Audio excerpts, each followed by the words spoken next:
Welcome to the final episodes of History Bites in 2022. My name is Dawn Owen, and I am the curator at Guelph Museums. History Bites is a 1 hour long casual conversation during which we chat about the latest news, exhibitions, and other happenings at Guelph Museums. History Bites airs on Guelph Museum socials every month. A recording of today's program will be available through the Museum Everywhere portal on our website and on our socials after the broadcast. Before I introduce and welcome our guests, I'd like to focus our thoughts within an awareness and acknowledgement of the land.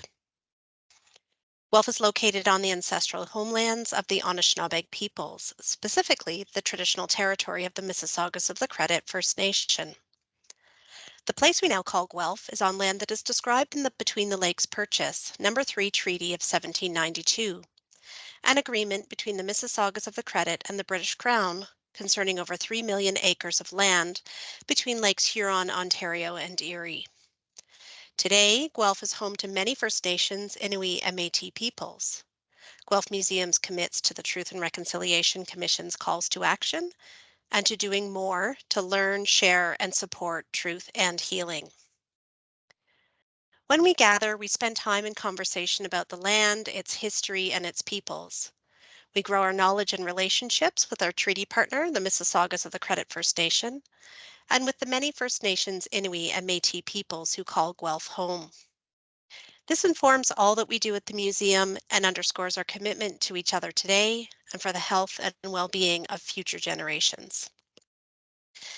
Today's History Bites is focused on the exhibition Guelph Pipe Band Celebrating 100 Years, which opened at the Guelph Civic Museum on August 9th and continues until January 15th. We recorded this conversation over 2 days with multiple members of the Guelph Pipe Band community. On November 26th, I sat down with Andy Donachie, John Bridge, Bruce Anderson, and Tyler Bridge at McRae House. Then on December 6th, I connected with Jim McGillivray, Larry Willis, Marilyn Willis, and Ellen Mole over Zoom. These folks hold a lot of the band's history in their hearts and minds. So thanks for joining us as we trace the origins and share the stories of the Guelph Pipe Band, past and present. Part 2 of our conversation will begin shortly, but first, let's listen to the Guelph Pipe Band Centenary March.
Can you reflect on your experiences in the band under the direction of Pipe Major Ed Nye? Jim, would you like to start us off? Yes, I will start. Yeah, I was 10 years with the band. I joined the band in 1970 as a 15-year-old. I left the Kitchener Legion band, which fell apart actually. And my mother had been taught by Ed in high school in Stratford. So we happened to be somewhere where the Guelph Pipe Band was, and Ed had asked my mother if I could play in the band. So I went out for an audition, and Ed seemed to like what he heard. And next thing I knew, I was a member of the Guelph Pipe Band. But more so than that, what I also had was a teacher. I really hadn't had much. Well, I'd had some pretty basic teachers before that, but Ed Ed came into the mix with a great deal of experience, not only as a competitive piper in Ontario, but as a competitive piper in Scotland and as a student of the music in Scotland. So for me, as a 15-year-old, pretty excited about the instrument, to have someone like that with that sort of a well-rounded education and so very willing to share it was hugely important to me. And so Ed became my teacher, and that's kind of a reflection of how the band was run, because Ed kind of was the band's teacher. There are a couple of kinds of bands. There's bands where the pipe major just basically gets everybody together and hollers out instructions, and everyone tries to do their best. And there are other bands which actively teach their members, teach younger members, up and coming members. Ed was very much of that ilk. And the way our band progressed, we were not really in a hotbed of piping. We were outside of the radius in Toronto that allowed us to draw on Toronto players. So we were pretty responsible for making our own players, or at least our own players, better. And Ed recognized that right off the bat. And every band practice was a teaching experience. And Ed was also seeing members individually, teaching them on the side. So I think his philosophy was that your band will get better if your players get better. So Ed always encouraged solo competition. Everybody was encouraged to play in solo competition. He was willing to teach anybody who was willing to play and do the work. And we when I joined the band, we were a grade 2. I think maybe they'd just been upgraded to grade 2. So we were, I think, maybe 2 or 3 years in grade 2. And then we got upgraded into the highest grade, which is grade 1, and ended up winning the North American Championship in 1976. So it was a really exciting ride from the time I came in to basically watch a band being built good enough to win the North American Championship in 6 or 7 years. So I guess that's a broad overview of what the whole experience was like for me. Thank you so much, Jim. And I know other members of the band that I've been chatting with, both sort of in the context of this podcast, but also as we were developing the exhibition, reflect on at different stages. I think, maybe the era with Ed and I, you've spoken so eloquently about, but I think that the tradition of mentorship seems to be persistent in every era of the band, even if it's not competing in that grade 1 sort of top level.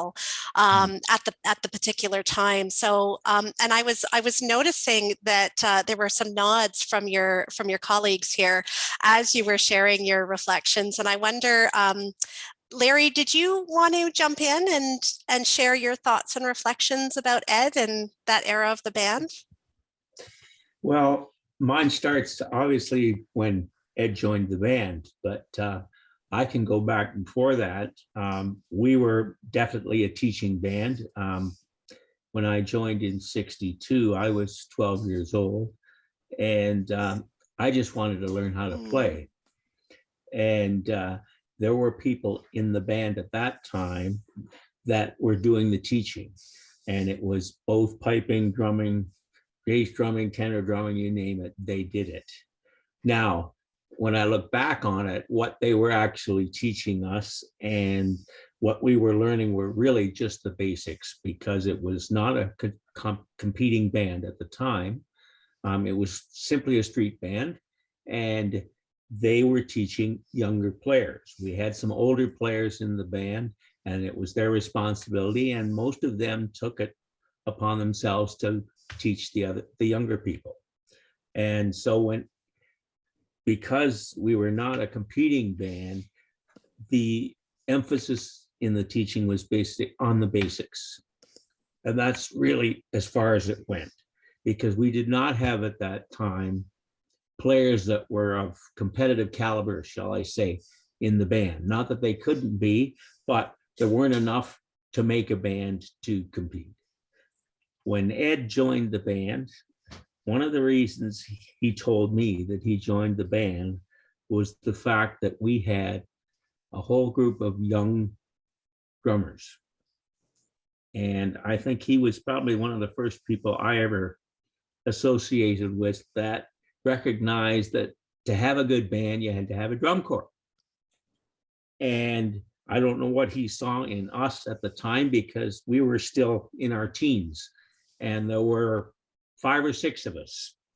And I had recruited 2, and the rest of them were in the band or had joined the band after me.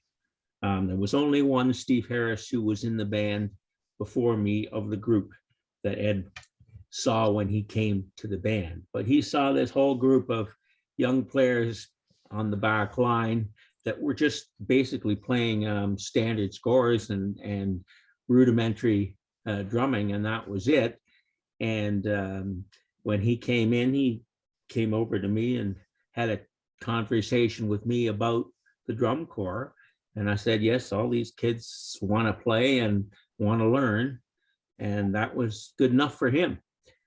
So that was my first introduction with Ed. And that was the first time that a piper had actually, in my mind, taken a look at the drum corps and said, you know, here's something I can work with. And that gave us something to go on to start with. And we just built from there. But it was a surprise to me because I had no idea what competitions were or anything else when Ed came in. You know, we were just a street band, but he said there were bigger and better things ahead. So away we went.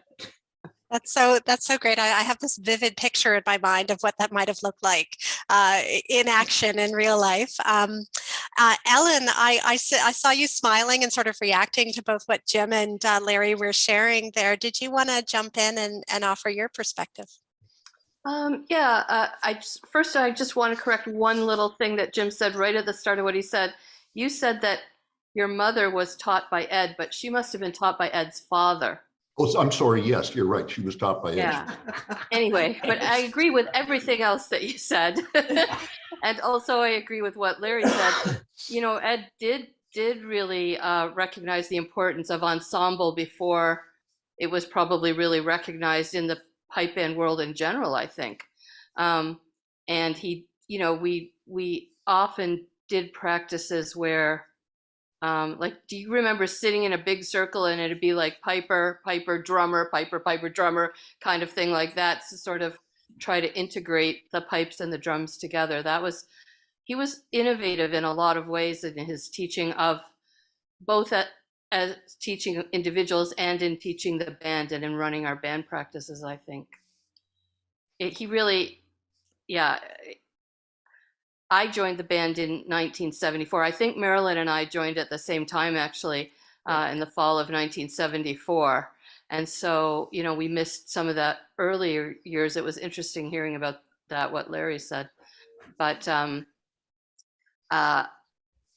it was a different kind of grade 1 pipe band from the other grade 1 pipe bands around, in that they would take us, Marilyn and I, but also in many other ways that Ed ran the band, and he was constantly thinking about piping and pipe bands, and you know what made for good pipe bands and how to develop good pipe bands. So you've hinted, Ellen, at where we want to go with this conversation too, and talk about from your perspective and Marilyn's too, about sort of the moment or the era in which more female players were recruited into the band, and sort of bringing us to present day, you know, where we see, you know, the composition of the band is so dynamic and people from all walks of life, all ages.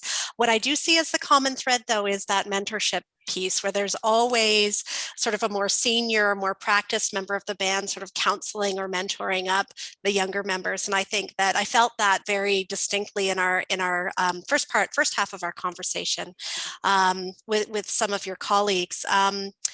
I'd love, before we get there though, before we get into the meat of that discussion, I'd love to circle back to you, Jim. And in particular, there was some discussion among the group who sort of gathered to have the first part of this conversation around your playing, Jim, and sort of how the tutelage or the mentorship of Ed and I affected your piping ability within the band. Well, Ed was my mentor and teacher.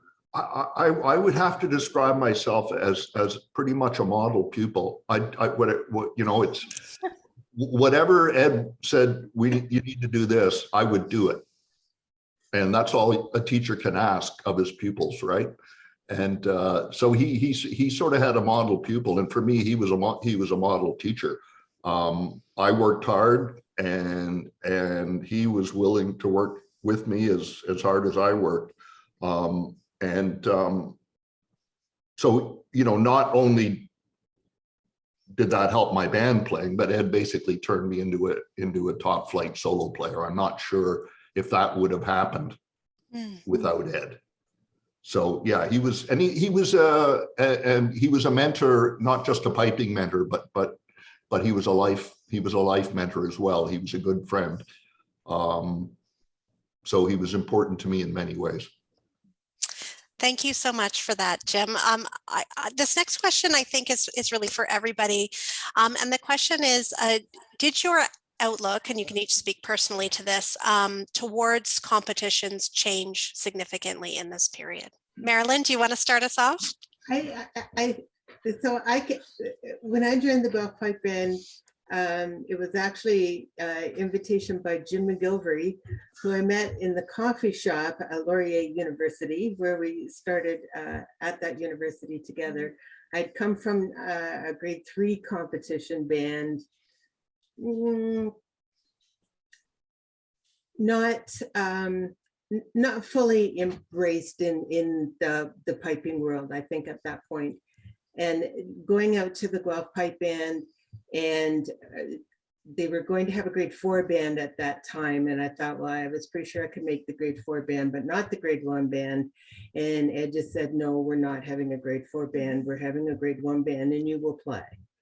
And he was like a magnet, really. Whatever he decided to try, we think of the big reel-to-reel tape recorder that we had every week at practice, or the time when he had the bass drum under the table and one of those foot pedals to make sure we were all playing on time, and whatever Ed wanted or whatever his ideas were, he was just so much like a magnet that he drew us to him, that we did everything he wanted. And and always, with that competition in mind, it really drew you to be competitive, but not fierce against other pipe bands. So with Clan McFarlane or St. Thomas, we competed against them, and we were all friends. We used to go to meetings and things, and we were all friends. But that few hours on the competition field, we weren't friends. But then whoever won for the day, after it was all over, we were back to being friends again. And I really think that Ed, along with other pipe majors, made that happen and ensured that that was going to happen. The sense of community is really extraordinary. As someone who is outside of the band, and you're really just like an appreciator of the music, but somebody who doesn't play, isn't in the center of it, and has had this wonderful closeness as we've been developing the exhibition and celebrating the 100th anniversary this year, and in conversation with each other. It's a real treat. And what sort of surfaces for me is that sense of community. And I think, Marilyn, that's how I would sort of sum up how you were describing sort of what it felt like to be in the band at that time. Yeah. Great. Ellen, did you want to extend that idea? Well, I also came from a grade 3 band to the Guelph Pipe Band. I came from the Toronto Gaelic Pipe Band, which won the Champion Supreme in the year right before I left to go to Guelph. And yet there was no, it was a wholly different experience. There was no real teaching or mentorship going on that I felt anyway. And I didn't feel like my knowledge of piping was really being enhanced, or pipe band playing was being enhanced in that band. And then I went to a summer school where Ed was teaching at the summer school. And that's how, and I really, really liked his teaching. And that's how I ended up going to the band in the fall. How it changed my attitude toward competition, I think, you know, I became much more competitive. I think that in some ways, feeling more competitive made it less enjoyable for me. And that's maybe just my personal reaction, is I believed in what we were doing. I was working really hard. You know, I was commuting from Rochester, New York for most of the time that I played in the band. I was at University of Waterloo for the last couple of years during the year, but then during the summer, which was the competition season, I was at home in Rochester. And so I maybe missed out on some of the fun because of the travel requirements too. And it was a huge commitment of time and effort, and maybe that's what made me feel that that it really meant a lot to me to succeed, because I felt I was putting so much into it. So therefore, you know, if it went well, it was great. If it didn't go well, it was upsetting. Yeah. So, but also I was really young, and all of us were young at that time, right? And so you handle things differently when you're young than maybe you would with a little more age and wisdom and experience. I wonder too, Ellen, if it's sort of if the word professionalization of the band sort of fits in this era, because what I hear in your description, and thank you for sharing a little bit of your own story, because I actually wasn't aware of that. I didn't know you were doing that commute. And when you make that kind of commitment and you aren't there for all of the other lovely things that come along with the community that you're also performing with, it is a kind of you take it on as a profession, I would suggest, or as another kind of like a duty to that space, right? Yeah, it was like having a second job. Yeah. Yeah. I just want to share for our listeners, especially for listeners who are learning the Guelph Pipe Band's history through this conversation and through the exhibition, and maybe are, you know, haven't experienced the band in performance, or don't know a lot about the band before now. I just wanted to share a little bit about Ed and I, who was as you've heard or you've referenced, was a competitive soloist as well, and one of the first non-Scottish players to win the Dunvegan medal. I fear I'm mispronouncing Dunvegan, but the Scots in the room will correct me, I'm sure. A prize sought by pipers around the world, and I know, Jim, you're well regarded, I know, by your colleagues for your own accomplishments, your own artistry in the craft, and wondered if you could, you know, speak a little bit more about the significance of Ed and I's accomplishments in the context of your own solo practice, as well as sort of more broadly to other Canadian piping soloists. Could you speak to that a little bit? In the late 1960s, there were a couple of players, Ed and I and Bill Livingston, who started traveling to Scotland regularly on a yearly basis to compete. And they really broke ground for the rest of us to see them do that. And you know, that was knowledge and information that that Ed was bringing back and saying, okay, here's what's going on over. He was bringing us back recordings of the BBC radio broadcasts, so we could hear all the top pipers and all the top bands, and those were widely available in our little band hut. We were all reading the magazines, the Piper and Drummer Bulletin and North American Scotsman and Piping Times, which were all available in the band hut. So he was broadening our knowledge of piping and drumming from our little junkyard band practice hall to the rest of the world. And I think Ed's greatest contribution, I think, will be his teaching, particularly in North America, continent-wide. I mean, you can go almost anywhere in North America. People have Ed and I stories, and Ed was down teaching, or Ed was there judging, and Ed was always full of enthusiasm about piping, and he was always willing to talk. So that infiltrated into the pipe band, that level of enthusiasm. We were all striving toward a very well-defined goal. And then in later years, Ed became much more renowned internationally and particularly in North America as a teacher. So his influence was a lot wider than the Guelph Pipe Band and still is. It's just so fascinating to me, and this happens probably more often than you think, that folks in our, relatively humble, small community of Guelph have spread their wings and really connect in with communities quite far beyond the borders of our small town.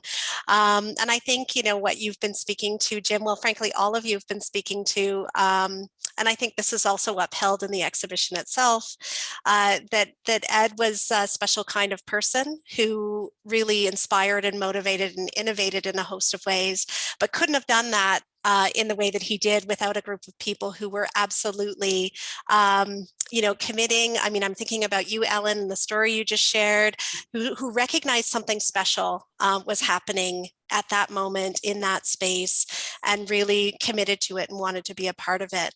And so I'd like to use that as sort of the segue into the next question, which brings us into the 1980s, in 81 in particular, when the band won the North American Championships again, of course, this time under your direction, Jim, as pipe major, interim pipe major, as I understand it. And the pipe band lore says that you used a set of borrowed chanters from competition rivals Clan McFarlane in that competition. I think that probably means something specific to you folks in the band, as opposed to myself as somebody who's just a happy listener. But I get the point. And it was this sort of moment in the band's history where as I understand it, the female players really were a significant contributor to the success of the band at the time. So both in pipes and drum sections, including, of course, Ellen and Marilyn, who are in this conversation today, but also your colleagues, and I'm sure there are many more, but wanted to name Margaret Blair von Dongen, Melanie McGillivray, Heather Roberts, and Teresa Weston, and I'm sure there were many others. So I'd love to sort of— There were many others, no? actually. Okay, just you lot then. Yeah. And also, I wasn't playing in 1981. I only played 75 through 78, and then I went to law school and I couldn't keep up the pipe band commitment anymore. But I was around because Jim and I were married by then. But Right. But I wasn't playing in 81. But I did play in 76 when we won. Excellent. Well, thank you. And I love this too, because correcting the history, that's what this is all about. Larry and Marilyn will attest that we spent many hours together in the museum trying to correct the history and reaching back at our memories to try and make sure that we had everything just right.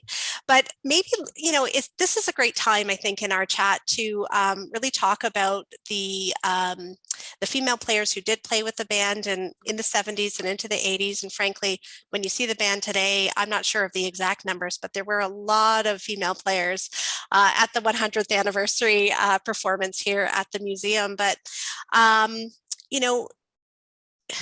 could you talk a little bit about why that was such a significant sort of shift in the culture of the band? why did women start to play pipes and drums in a pipe band at that time? And why not earlier?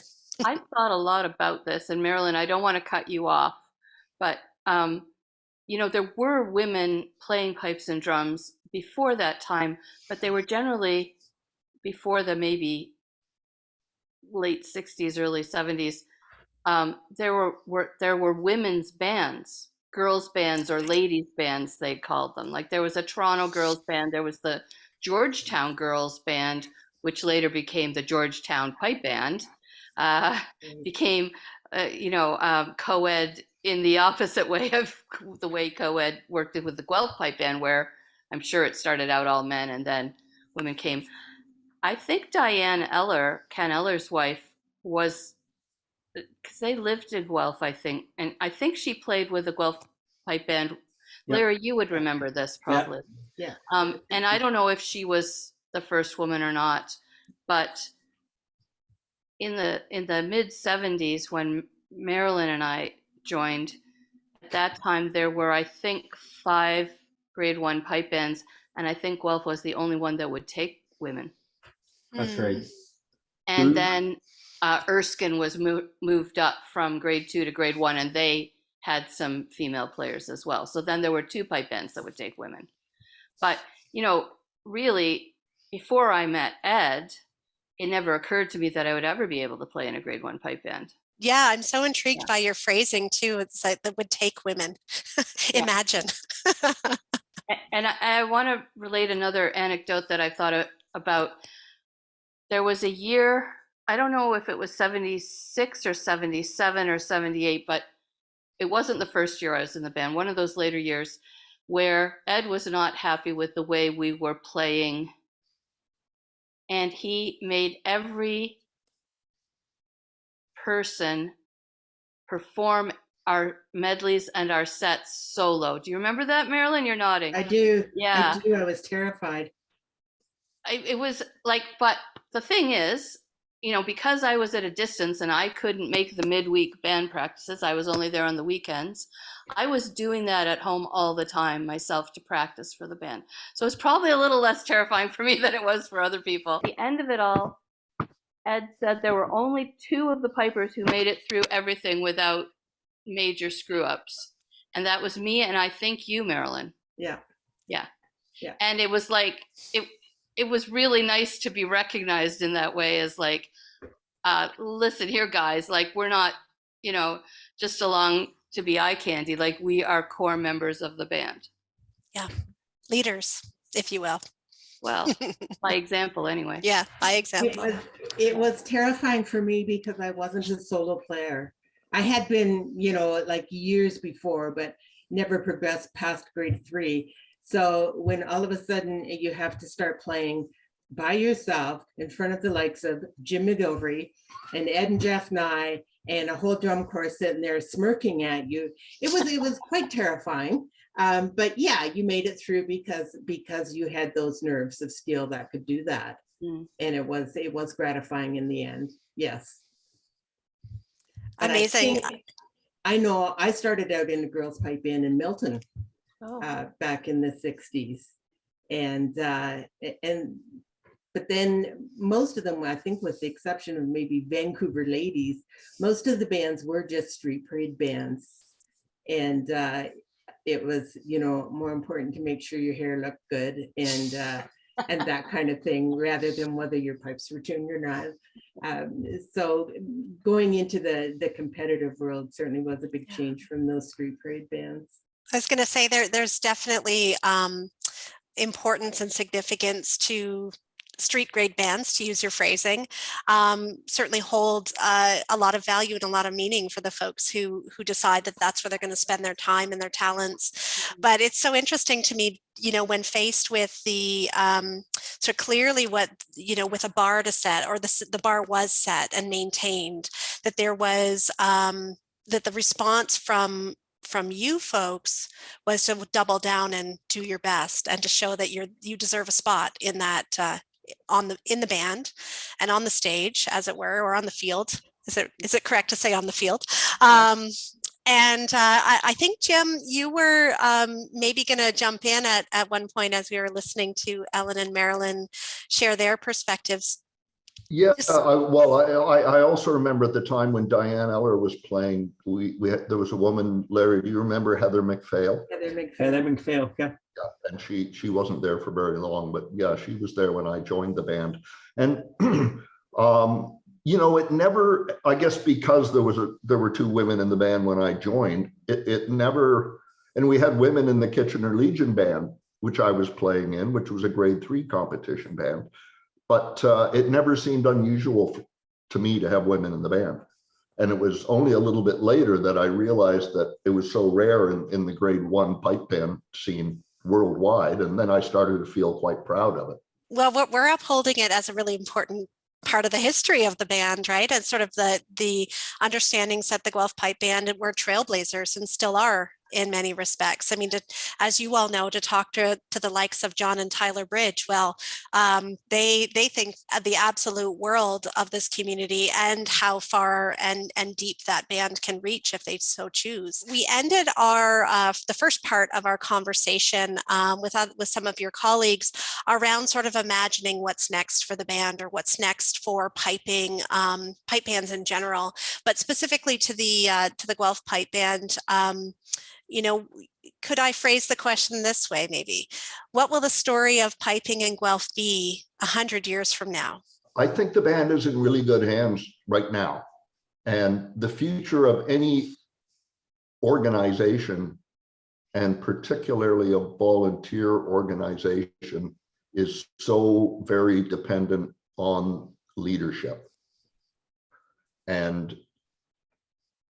as long as the band can go from good leader to good leader, the band could very easily still be around in 100 years. What the nature of pipe band competitions or pipe bands in 100 years, what that will be, I'm not entirely sure, because they've changed so much. Even in the last 40, bands are quite different from what they were 40 years ago. So yes, the band has been fortunate in the last, well, certainly until well before my time, in having good leadership. And if that continues, then there'll certainly be a band here 100 years from now. I've been reflecting since the request for this came up that I hope that people talked about Don Peacock at some point, because Don Peacock was like our band manager, and I totally took that for granted. And he wasn't a piper, he wasn't a drummer, so like he wasn't important to me at that era of my life. But now I look back and I realize, oh my God, he did a lot of work for the band. Like when we went to Scotland in '77, he would have been dealing with all those arrangements. He handled uniforms, he handled booking our annual tag day that we would do every year in Guelph. I don't know if they still do that, probably not, but that was a big fundraiser for us. And he did a lot for very little recognition from me, and I think from most other people at the time. And that is an important component of running a pipe band. And so you not only need the musical leadership, you also need the administrative support. Thanks so much, Ellen. I will tell you, you were the first to share Don Peacock's story with me here, but I'm grateful to know a little bit of that perspective. And certainly in lots of threads of this conversation, we've been talking about just what it takes beyond the performance aspect, beyond the players themselves. What does it take for this community to stay connected to each other, to stay organized, frankly, to fundraise, to to take a band that is mostly a volunteer or maybe entirely a volunteer operation to Scotland to seriously compete is it takes a lot of work and a lot of effort and a lot of sort of cohesion within that space. So so I appreciate you telling us a little bit about Don Peacock, and I will write that name down. So someone I need to learn a little bit more about, certainly. If I may say, last word to you, Larry and Marilyn. What do you see as the next steps for the band? I think the pipe band will continue to grow. I think Tyler has the wherewithal, and he is, he's being mentored by other people, successful pipers, which is always good. We see piping going in many different directions. Even in our little town of Walkerton, we have the Mud Band come up twice a year to do a concert. Years ago, you never saw bagpipes in a rock band. Piping in Ontario, not sure where it's going to go. It's becoming, and things are filtering around. Gas prices to get to band practice, the cost of maintaining your bagpipe anymore is atrocious. Over in Scotland now, they have introduced lessons into a lot of the education system over there. So there's always going to be output of young pipers coming into the lower grade bands and continuing on. So it's anybody's guess, I think. I think they have the wherewithal to continue, but it's anybody's guess. Well, we'll sit around and we'll see. Next steps, soon Oh, next steps. And we can dream about what that later phase of the band's future is going to be together. But I would just want to thank all of you for taking some time with me today, sharing your experiences and reflections of the Guelph Pipe Band. And it's been a real pleasure. So thank you. Thank you. Okay, thank you.